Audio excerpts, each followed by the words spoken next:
gas, dining out. It's everything. Costs keep going up.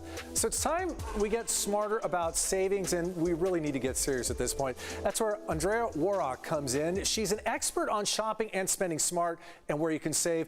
Thanks for joining us once again on The Floor, Andrea. We appreciate your time. Thank you so much for having me. I know that this isn't the most exciting topic to talk about, but I definitely have some helpful tips to stretch your budget and get more bang for your buck. So I'm ready to dig in. And I think everybody's ears are at attention right now because it's hitting everybody hard. So you have four quick ways we can attack, or sectors. Let's get into that. What's the first one? Okay, so first let's look at food. I know everybody is experiencing grocery prices going up, but it's also affecting takeout. So food overall is up 7%, but some of our favorite foods like steak is up 25%. And of course, takeout is seeing increases. You're looking at paying 10% more for your favorite takeout meals. So a few things you could do to save. First of all, make sure you're meal planning. This ensures that every ingredient you purchase has a purpose and none of it gets wasted in the trash. No one wants to throw away these expensive foods today, right?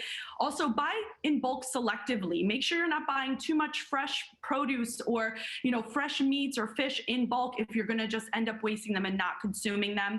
And then I actually like ordering groceries online because it prevents you from buying excess food on impulse. There aren't these tempting food displays. Just make sure you're looking for coupons to cut those delivery fees because they add up.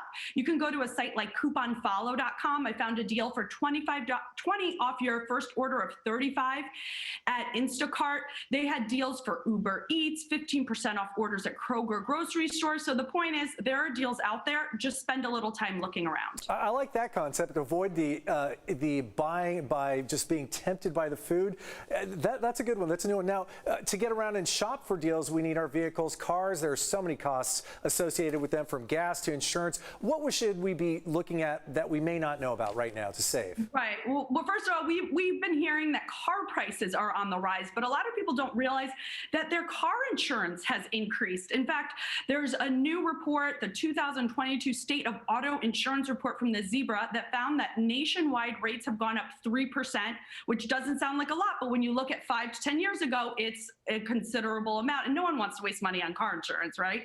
So what you want to do is look at your rate, see if you could maybe switch. You can comparison shop, gather quotes. The zebra.com is a great site where you could do that quickly, see small and large companies where you stack up. You could switch at any time. You could also bundle your homeowner and auto insurance and increase your deductible. Now, gas prices are through the roof as well. I love the Gas Buddy app. It shows you the cheapest price per pump, or the cheapest gas station in your area. And if you're going on a road trip, that's really helpful because you don't want to drive around aimlessly to find that cheaper gas. Yeah, and having a plan, it's more important than ever, especially in San Diego where we're talking $5 a gallon, to kind of plan your day and what you're doing and get the good out of those trips, not drive around aimlessly. A lot of stores have closed down over the last couple of years. A lot of brick and mortar fronts are not there. Harder to find stuff, but that doesn't mean it's less expensive when you find it. And we're seeing that with clothing. Prices with clothing are going up too. That's right. I mean, if you think about it, people are returning back to the office. Students have gone back to in-person learning. People are traveling again, and people just want to go out and spend. They want to shop. And unfortunately, with the supply chain issues, trucker shortages, all of this is adding to demand's up, prices are going up as well as the supply is limited. So what you want to do with clothing is obviously shop end of season. Like right now would be a good time to buy your winter coats, winter boots, where you're finding clearance sales. But you can also shop resale sites. I'm big on buying used clothing. You could buy it, it looks almost brand new. No one knows where you purchased it from. And you can go to a site like swap.com. This is a great place for your entire family to buy gently used fashion, everything from shoes and boots to dresses and coats. And they even allow you to filter by new with tags. So you can find brand new clothing at a fraction of regular retail prices. Keep your look fresh without breaking the bank with swap.com, you said? That sounds like a very interesting swap.com. Yeah. And then, and this is a great one for parents. I have 2 little kids. Every parent out there knows that kids grow quickly. So it's kind of frustrating to buy clothing that they grow out of within a few months.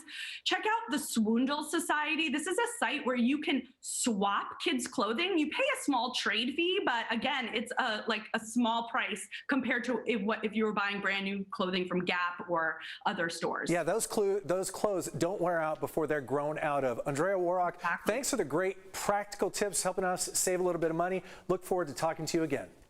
Thanks for having me.